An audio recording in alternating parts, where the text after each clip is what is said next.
Hi and welcome to my channel. I am Helen Hughes from Mini Water Adventurers and I am your go-to person for all things fun during swimming lessons.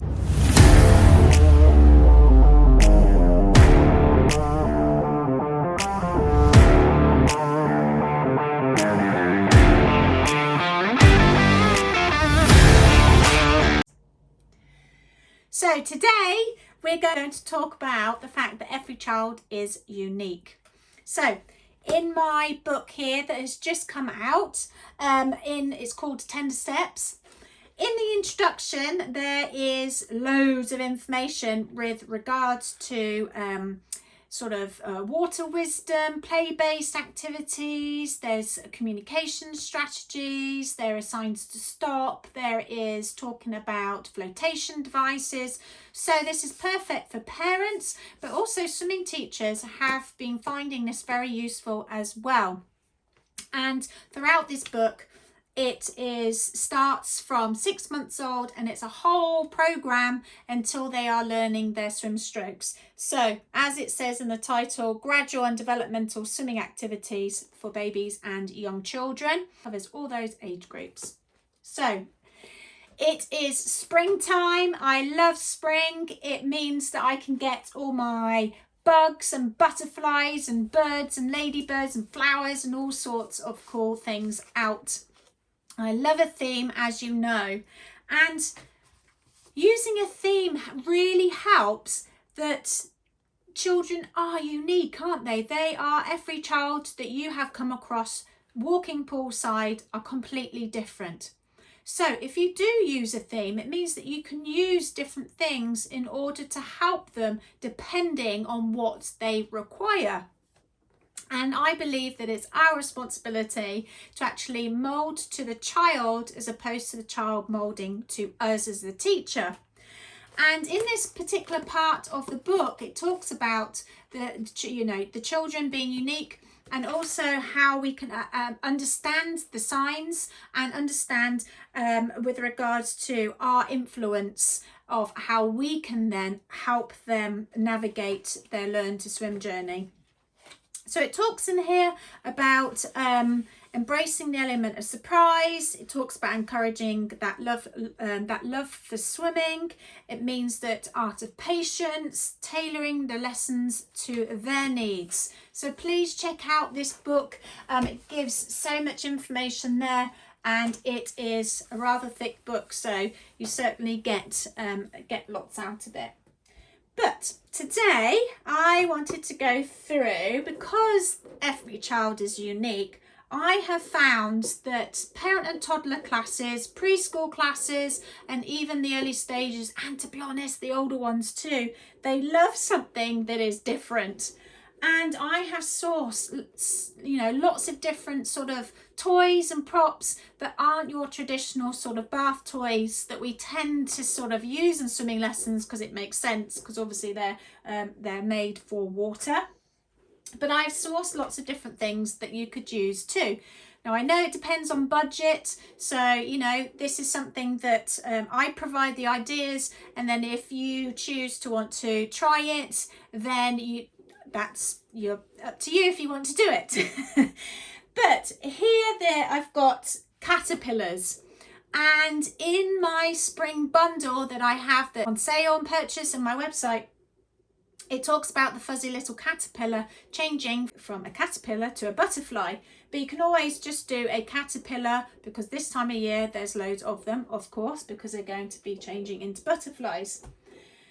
But this also means as well is that I have had loads of children that are very tactile and they love seeing things that are really quite cool. And then I saw this guy and I was like, okay, that's really cool for swimming lessons.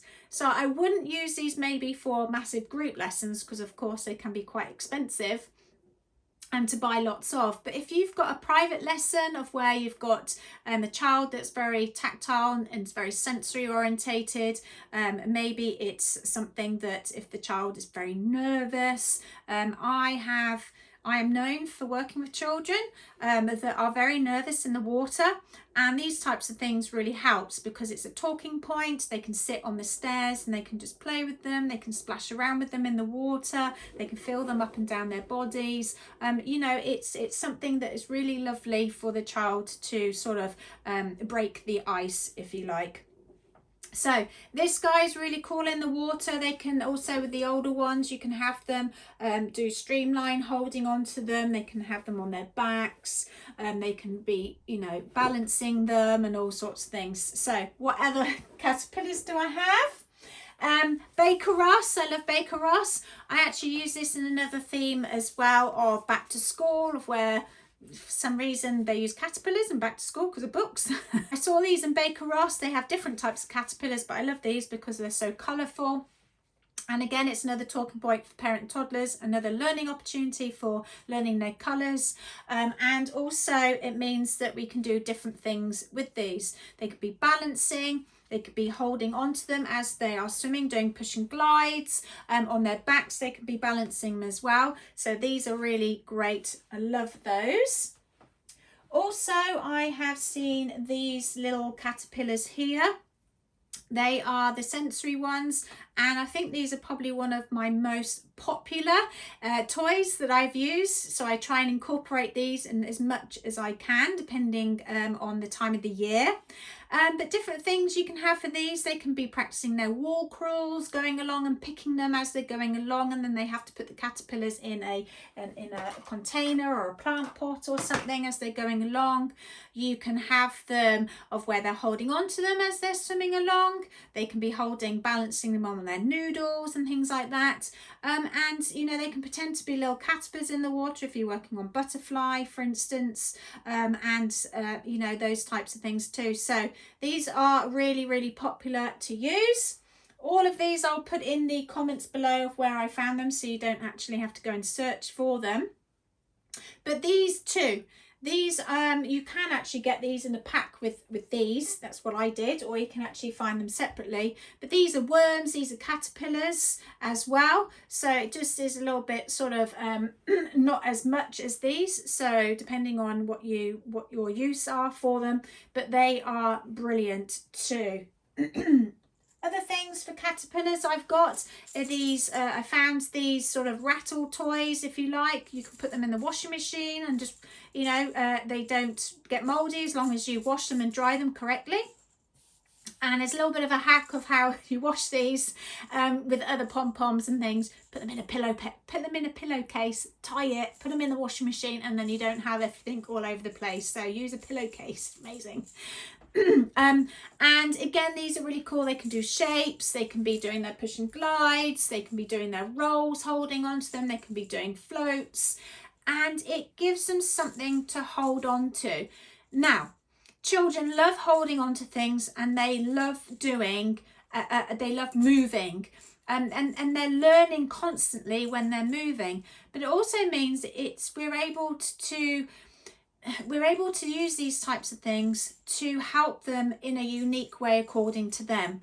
So some children might not need them at all. Some children might not want to hold on to them, or they might find that this actually is, or this might not feel very cool to them. So you've got something that's different, that is okay for them to touch. Or it might be that this is too big and you want something smaller. It's thinking of how the child learns is really important, because it's our role and responsibility to make sure that they are learning in their way rather than them trying to learn from what we want them to do. And it also means that, you know, you could be putting these in here, and the caterpillar is then in the egg, and they're then going to be opening or blowing their bubbles to open it up to see what caterpillar they've got.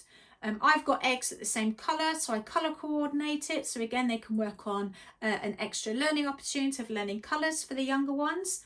But you can then add in different things of where the egg and the caterpillar turns into the butterfly.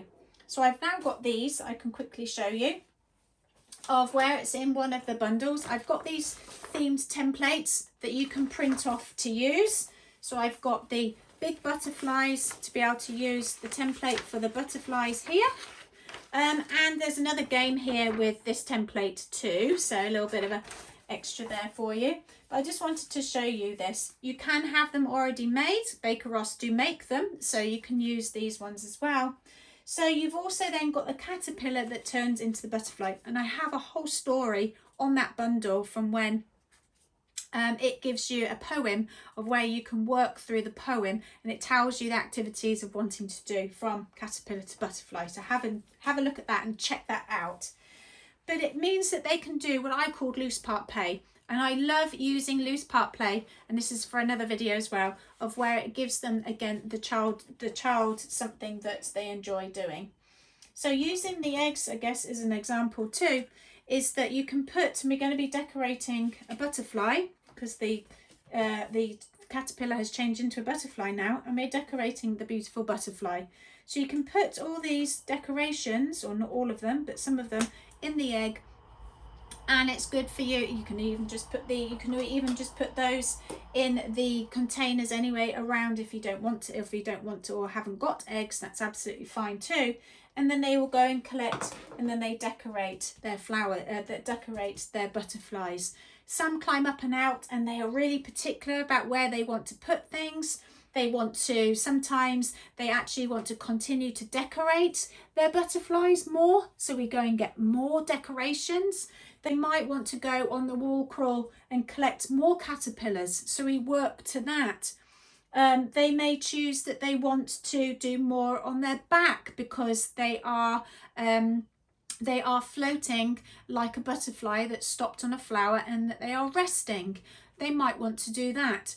So I have all these different things out that I have on the side. It's not all out for them. It's just in my area of my teaching toolkit area of where I keep all these different things. And if they particularly want to say something, I've got, say, for instance, these all in a container so they don't necessarily see it all. I've got buckets and things that I know they're there, and you could be placing them of where they don't see them, but you have them there so if you're needing them, or if they're showing you signs of wanting to do X, Y, and Z, you can be like, oh, I've got that, and we can use that for that. So we're working with the children and working with what they are enjoying as opposed to what we need them to do. And this really helps too. So having all these different things, I truly believe is well worth having in your teacher toolkit. And you can be as extravagant as you like, or you can make your own things too. So making your own sort of creations as well. So you can pick and choose what you wish to do. So I hope this is helpful for you. Make sure you like and subscribe to the channel so you don't miss out on anything. I will be posting whenever. So make sure you do subscribe so that you don't miss any videos. All right. So enjoy your swimming lessons, and hopefully you'll enjoy changing from a caterpillar to a beautiful butterfly. Happy splashing. Take care. Bye.